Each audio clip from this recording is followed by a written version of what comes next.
And in the spirit of wanting to make a difference, it's my great pleasure to introduce our next speaker, who clearly has helped make a great difference to global health.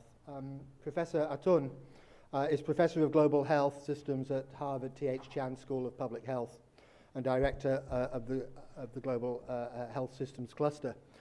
Previously, and when I first met Rifat, he served in the senior management team, the executive team of the Global Fund to fight AIDS, tuberculosis, and malaria.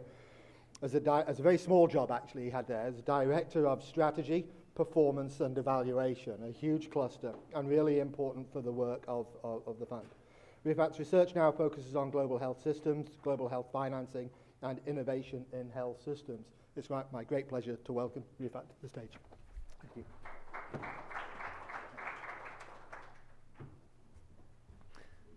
Good morning. It's an immense pleasure and privilege to be here, especially to be introduced by Simon, who was my board chair. And I learned so much from him, reflecting back on the Global Fund. I was there for 3.5 years, but it seemed like 35 years. Lost a lot of hair. Lost a lot of hair, just like Simon. But I learned much from Simon about partnerships and actually diplomacy, how important that is. So very important learning experience. And I think today's topic of partnerships is critically important. I think for two reasons in relation to health. The first is health is everyone's responsibility. So I don't think partnerships should be a question. The question we are really trying to answer is how best to achieve this partnership. And secondly, the problems of now and the future require collective action. I don't know if any of you saw the Lancet publication about 10 days ago, looking at the years lived with disability. It's a 60-page read, if you have time over the weekend. But there's a one-page commentary which I wrote, summarizing the paper, which essentially shows that we're living longer, but we're living with greater disability and greater morbidity. And what was the most striking finding in the paper was that, for me, something that I'm interested in is the multimorbidity. Most individuals, around 95% of the individuals have a condition or a sequelae of a condition. And almost 30% of individuals of working age have more than 2 conditions. And some individuals over the age of 60 have more than 10 conditions. So I think the success that we have achieved in health has also led to future challenges that we need to address. So for me, partnerships is not a question. The question we need to answer is, how can we achieve this? So I want to share with you experience from global health, but also at country level on partnerships that have worked, but also look ahead and see what kind of partnerships could be developed to harness the energy and the innovative capacity of the private sector, the passion and the engagement of the affected communities and users, and the funding and the generosity of donor governments, countries, as well as foundations and philanthropic institutions to make a difference in global health, but also at country level. So first I'll look at the global level, then I'll look at the country level. So what has changed in the, since 2000, what Simon called the 21st century actors, what I call proto-institutions, to coin an academic term, is that we are in a post-Bretton Woods era. We have new actors that have emerged that are characterized by not just by countries, but actually inclusive governance, with the involvement and embeddedness of non-state actors, with shared responsibility and action for joint solution development and delivery of these solutions. And this has led, as we've seen from the Global Fund, Gavi, and others, improved responsiveness and accountability to civil and broad society, and also in many cases, better outcomes in very short space of time. And this is a very short list, and certainly not exhaustive. The major players in the last 10 years or so in the global health arena have been the Global Fund to fight AIDS, tuberculosis, and malaria, Gavi, UNITAID, but also very effective partnerships such as the Stop TB partnership. I had the privilege of chairing the coordinating board for almost 3 years. rollback malaria, which made a huge difference. The Partnership for Maternal, Neonatal and Child Health that really put MNCH on the map with the support of the UN Secretary General. And then other number of smaller partnerships like Pathfind, UN Foundation, IIV, so on and so forth. So the partnerships are a reality. And in relation to the first three, their funding for the global health funding in total accounted for 25%. But not only were they able to channel large amounts of funding to countries, certainly in the case of Global Fund, we had a dual-track system whereby almost 50% of financing went to non-state actors. And it was, in many cases, these non-state actors that really made a difference and catalyzed change on the ground. I'm not saying that the public sector did not have a role. Of course, public sector is a major player, but often the private sector and the NGOs and the non-state actors acted as a catalyst for achieving change and held the executive as well as our board and our secretariat to account to ensure that the funds were channeled appropriately and they achieved results.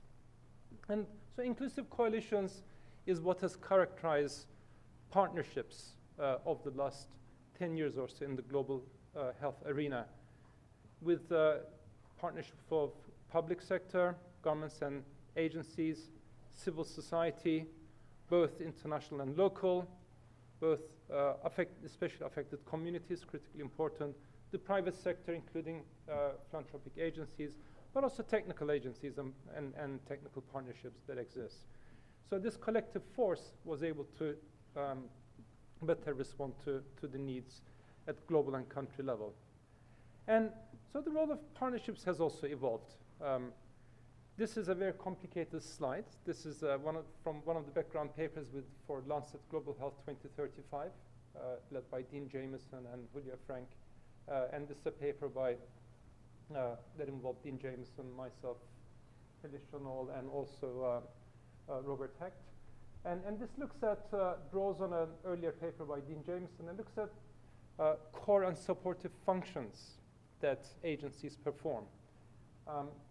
So in global health, for example, promotion of global public goods, management of externalities, stewardship are core functions. But the purpose of the slide is not to go into detail. What I want to show you is really what has happened in 1993 when Dean Jameson's paper was first published. The main players were WHO, World Bank, and then bilateral agencies, and foundations which we characterize as non-Gates, Gates being so important and big. But after 1993, something, actually after 2000, something very interesting happens. We see a whole range of new players. Global Fund, Gavi, Unitate, Gates, and academic entities and institutions, especially with almost 60 institutes of global health now in almost all major universities. And they're playing a role in all the core functions that these agencies were involved in. And if you look at supportive functions, for example, responding to needs of failed states, assistance in natural or man-made disasters, protection of vulnerable groups, but also providing technical assistance, technical cooperation, as well as solutions in country, and development financing. Whereas again, in 1993, the major players were the so-called Bretton Woods institutions. After 2000, we see a whole range of actors involved in everything. So the landscape in global health is very different today to what it was. And these proto-institutions have an important role to play, and they have played a very important role. I think the reason Global Fund has been so successful, Gavi as well as and Unitate, is because of the involvement of the civil society, affected communities, and other non-state actors who really pushed the boundaries of decision making, and really pushed the board, as Simon will tell you as the chair. In relation to health systems, because the title of my talk was Strengthening Health Systems, at country level, the partnerships are also critically important. But I think before answering the question of what role do partnerships have, we should look at what health systems are trying to achieve. In health systems, we have essentially a number of functions. We have a governance function, an organization function. We have a financing function. This is mobilizing funds from different resources, pooling them, and channeling them appropriately according to needs.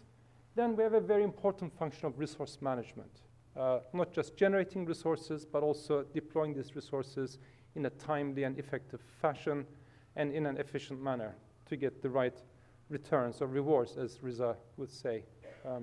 And then these functions are combined to produce a set of outputs, both public health outputs at individual and population level, and also healthcare services for individuals or communities. And our objective in producing these outputs is to ensure that we're able to achieve equity, efficiency, effectiveness, and responsiveness to the user needs, a balance of these objectives in any setting. And the balance will vary depending on the political color of the country of the executive at the time. And these outputs then produce a set of outcomes, improving the level and distribution of health, providing financial protection, and also user satisfaction. So in strengthening health systems, we're essentially working along these functions and along these outputs to produce the outcomes we want, but in a balanced way. This is why it's so important when thinking about partnerships is to think about the framework within which the partnerships will work. In the private sector, this is called shared value. In public health or health system parlance, this is about balancing equity, efficiency, effectiveness, and responsiveness in relation to the outputs of the system to achieve the right outcomes. So where could partnerships play an important role? Well, I think in most countries around the world, we are seeing evolving responsibilities in relation to the government, arms-length agencies or quasi-autonomous agencies, and other actors. In most countries are redefining the role of ministries of health as stewards of the system, setting the regulatory framework, the principles, a fair playing field for all the actors in the sector. We're seeing structural changes in many countries to enhance contestability, to use available assets, both from public sector, private sector, and NGOs, and achieve scale economies to beyond these small projects that the previous speaker mentioned. Again, providing regulatory oversight by the Ministry of Health, but delegating some of the functions to autonomous bodies, for example, for quality and safety, as it has happened in many European countries. And then creating public-private partnerships and public-private mix in both financing and service delivery. And if you look at the public-private partnerships, this is not a binary. There's actually a continuum.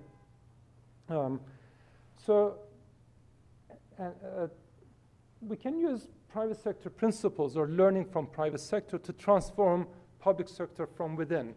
And certainly this is what the UK did in the 1990s, moving from bureaucratic administration to so-called new public management. Simon was a civil servant, and I'm sure he can tell you the changes he experienced.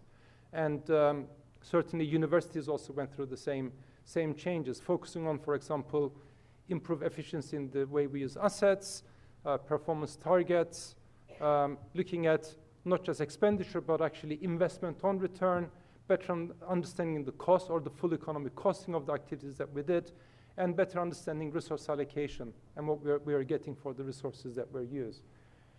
We've also seen emergence of what are called hybrid organizations, new organizational forms. For example, in many countries we are seeing autonomous hospitals.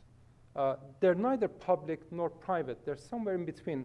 I must say I find it very difficult to explain to people what a foundation trust is in England, because they say, well, who owns the assets? Well, ultimately the Crown, I guess, but it's not very clear actually who they're accountable to beyond the board.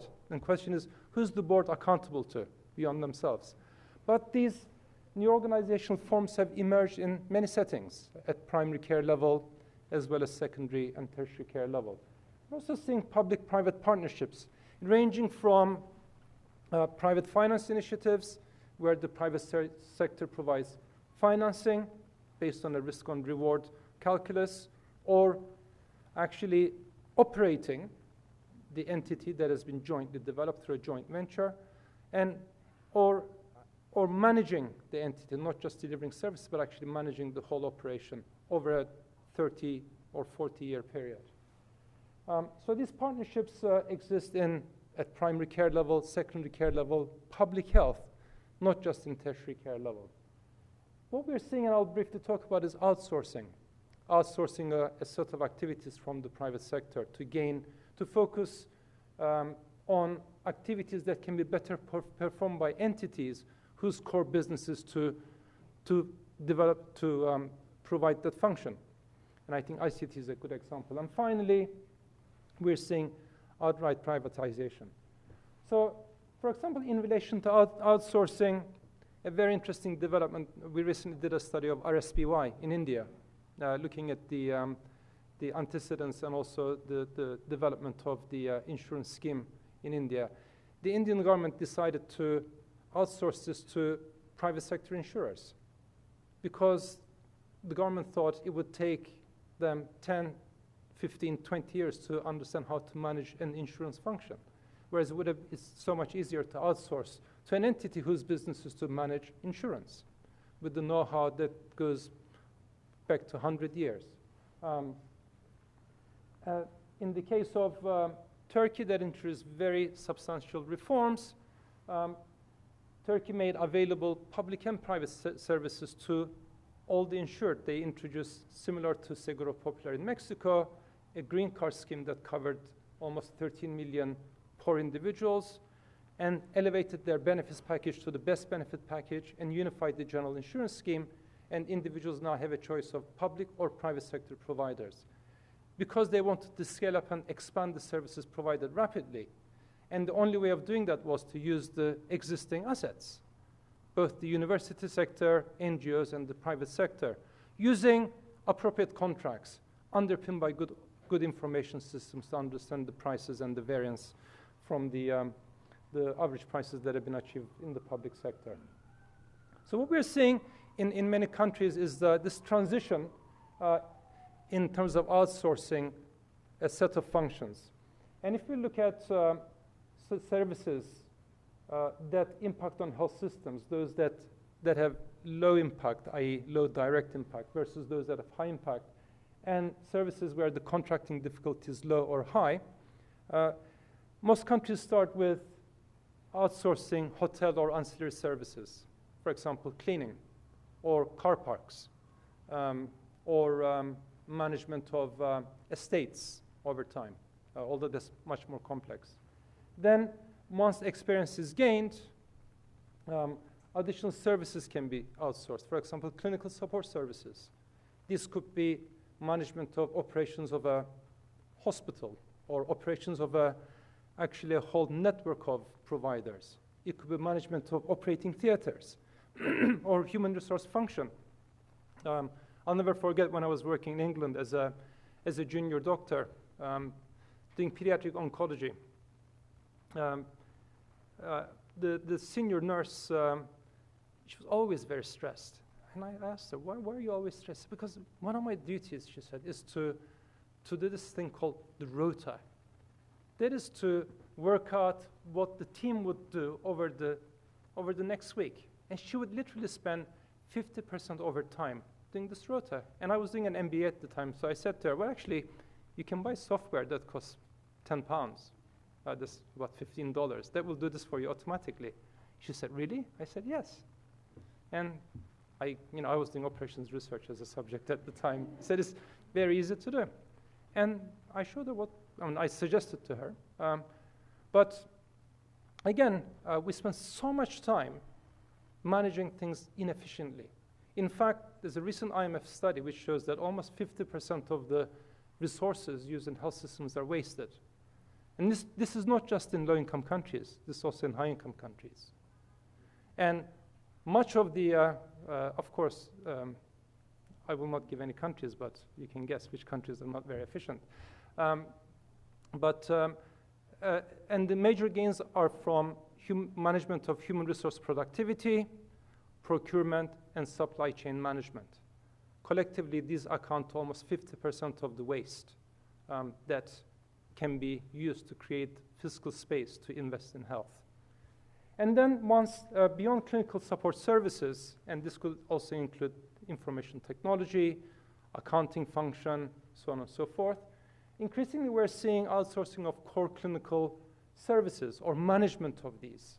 There are very good examples from Medtronic, for example, managing catheter labs with very substantial efficiency gains, now rolled out to several countries with good results in terms of user satisfaction, improving the flow of patients, reduce waiting times, and improving consistency and quality of the services provided. So everyone gains. The costs are low for the entity, output increases, and users are satisfied. So there are many opportunities, but to be able to do this, we need very good information systems. We also need managerial capability, which is not often present in health systems.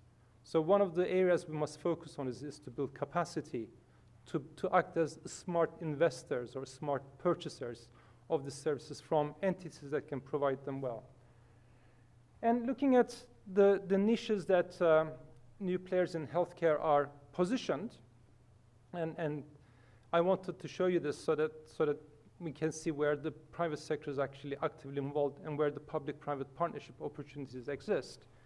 Again, on the x-axis, we have enabling functions or direct care provision, and on the y-axis, we have a narrow focus on one or two diseases, moving to broad set of conditions or even population-level management.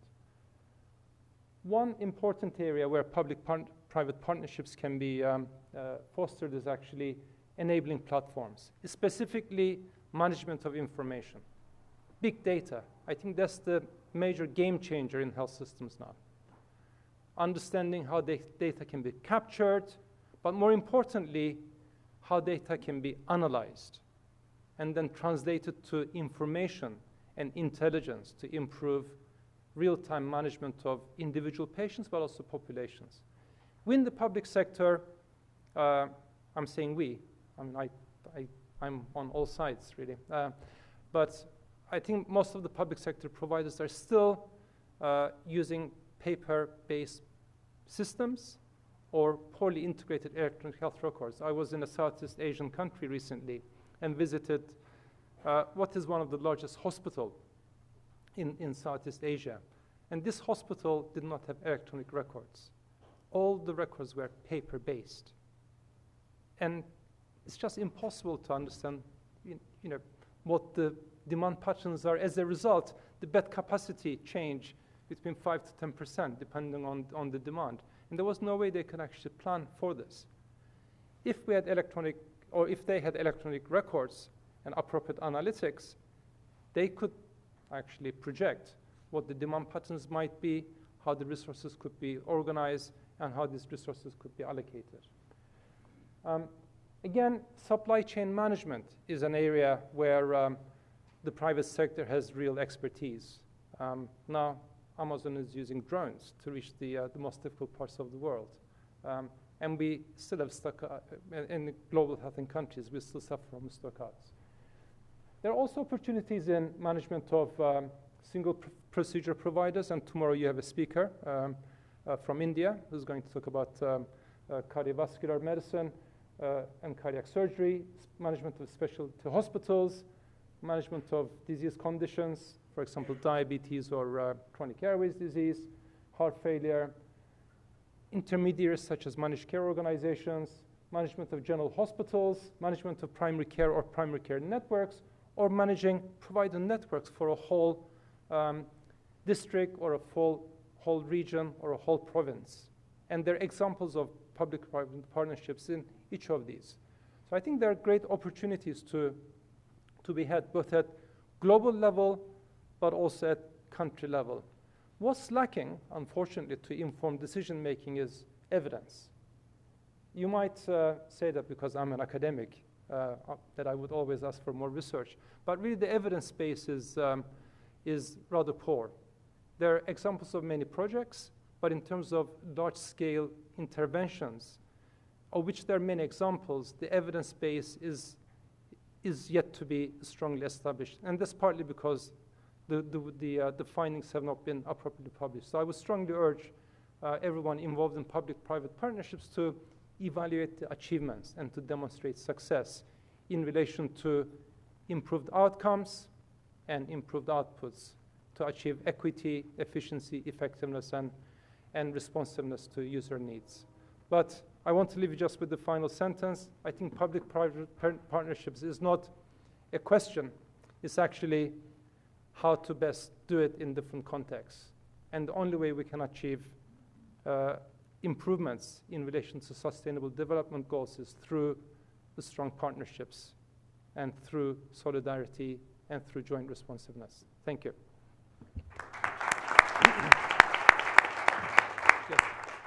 Great, thank you so much, Rifat. Let me just open the floor for 5 or so minutes and take a few questions. Yes, Joe and Regina. Thanks very much, that was terrific. You put your last slide back up again. I'm going to ask you sort of a different version of the same question I asked the previous speaker. The challenge, of course, I mean, this has been an interesting, shall we say, tension in the conversation about health system strengthening followed by universal coverage, is that the mindset, it goes to personal health care services automatically. And there's been, I think, an intention by those who began thinking about health system strengthening, as you did in your diagram, to bring the, if you will, not the publicly funded healthcare system, but the public health infrastructure along in that conversation, but it clearly has not happened. And I wondered if you could reflect on that, and again, any thoughts you might have about the degree to which the private sector and public-private partnerships could act there, or is it that it's always going to be over here and we have to figure out how to enable governments to focus on the other part? No, I think that's a really excellent question. In fact, when I started preparing my presentation, I started listing public-private partnerships, and soon I realized that they were just everywhere, not just in tertiary hospitals. Now, I think the biggest constraint or the biggest barrier is the way we think about primary care. We think about primary care going back to 1920 Lord Dawson's report, which actually defined what primary care, secondary care, and tertiary care was as administrative levels. And we've been stuck with this basic care or basic services. Actually, one country I'm working with is almost 90% of health services, it's a European country, are provided at primary care setting. Most of the services are provided outside hospital. The new technology, near-patient testing, near-patient monitoring, near-patient diagnostics, underpinned by information technology, enables us to move most of the services outside hospitals to near the patient, so patients can be empowered to manage their condition. So if we can make the transition in terms of the way we think what primary care is, I think there are no issues in relation to providing the infrastructure or the investment that primary care or public health needs. So that's first. Secondly, the payment models are completely outdated. We should be thinking about rewarding or contracting on population-based units of contracts and focusing on outcomes, as opposed to paying for discrete pieces of activity, focusing on a component of a disease. So if we can focus on the individual, which we should have been doing in health systems, but surprisingly we do not, then have contracts based on management of a population and outcomes of a population, then I think all of these challenges will be overcome. But that's a major transition because that requires changes in the way we finance health systems, and we have been for the last 100 years.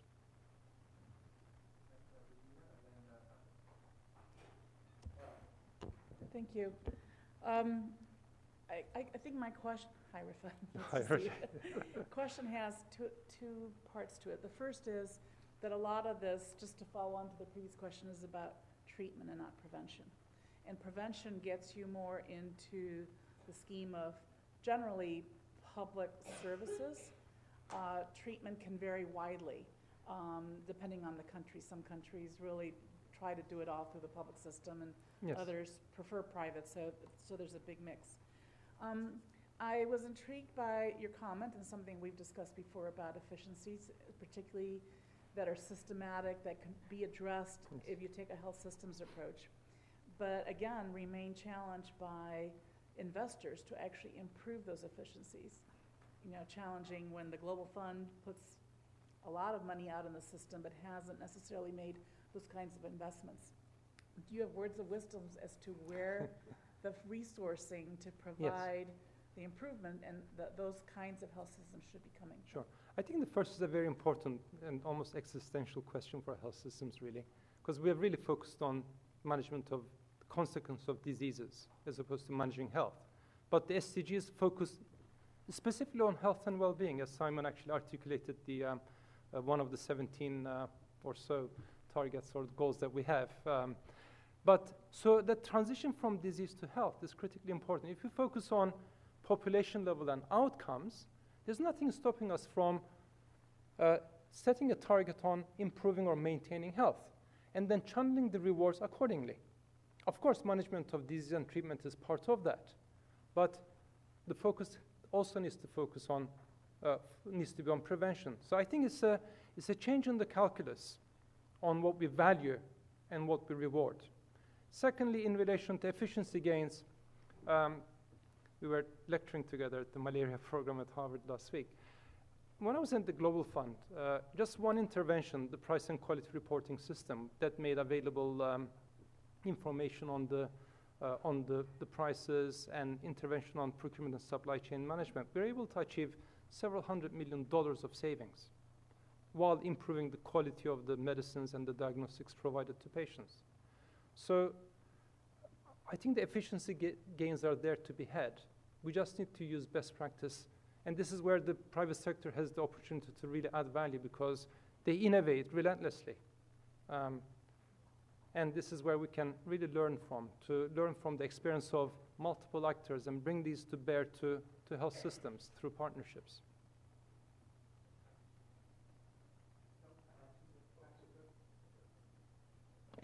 Thank you, Rifat. That was wonderful, and I have more questions than there's time. Rifat serves at the IOM on our standing committee on health system strengthening, and that committee is taking on some quality of care work in the vein of the work that Don Berwick and others started domestically at the IOM a while back. We're struggling right now with figuring out the scope of that quality of care work, and because internationally there's so many areas of poor quality. With regard to public-private partnerships, what would be the priorities for improving quality of care internationally? You know, domestically we focused on 15 years ago exactly with our To Err as Human study and the Crossing the Quality Chasm series on medical errors, on acute medical care. But internationally, you can go all the way from the quality of drugs to the quality of chronic disease programs. And we're kind of struggling to figure out where the focus should be. Yes. Could you elaborate on how public-private partnerships might play out and what the priorities would be for different aspects of improving quality of care in low and middle income countries? Absolutely. It's an excellent question, a multi-billion-dollar question, no less. I would focus on, I think this figure is probably useful to answer your question, Patrick. I think I would focus on developing enablers. Really developing the data systems that tell us where we have variance from the standard set, whatever that standard might be for whatever condition. Because we will have targets in relation to safety and quality across many conditions. So First, investment and the capability needs to be on developing the information sets and the data sets that to generate intelligence to understand what's happening. But then, that's the beginning.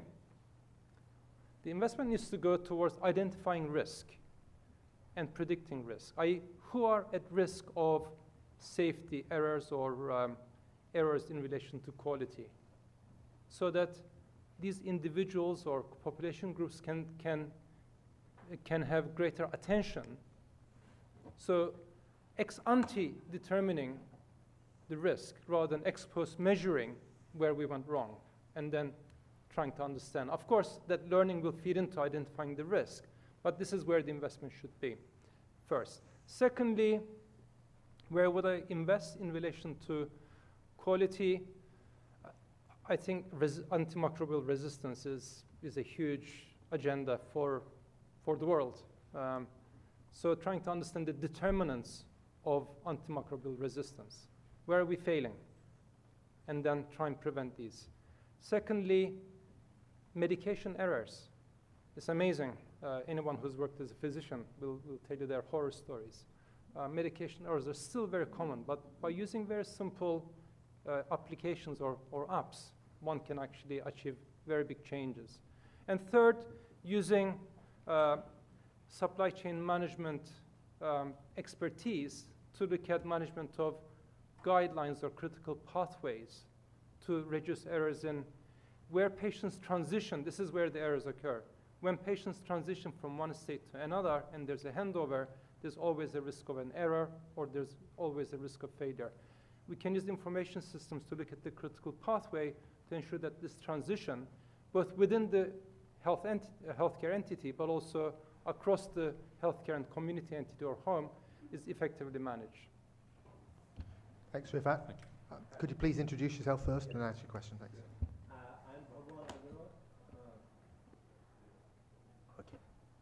I'm Bhagwan Agarwal. I'm a consultant for healthcare industry and use a lot of data to provide insight about the health. So my question is regarding the healthcare today. We have acute sort of low supply of the providers. Like go in any developed country or in developing country, we don't have enough providers. And the bottleneck is the training. You know, the training is the most critical part, and we are not producing enough physicians to take care of, particularly in primary care.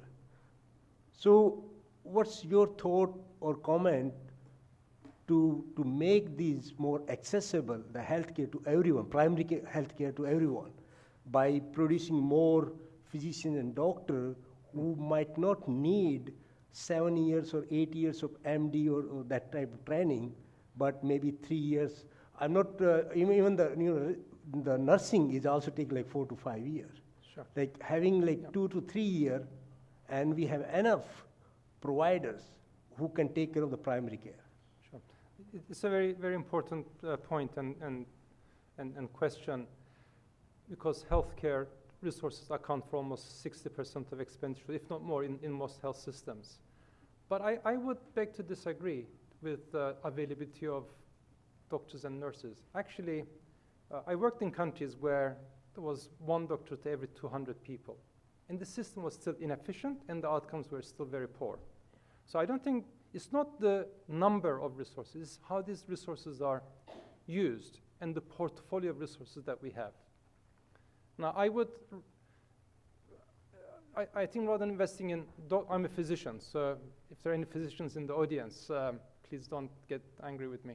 I don't think we should be investing just on physicians.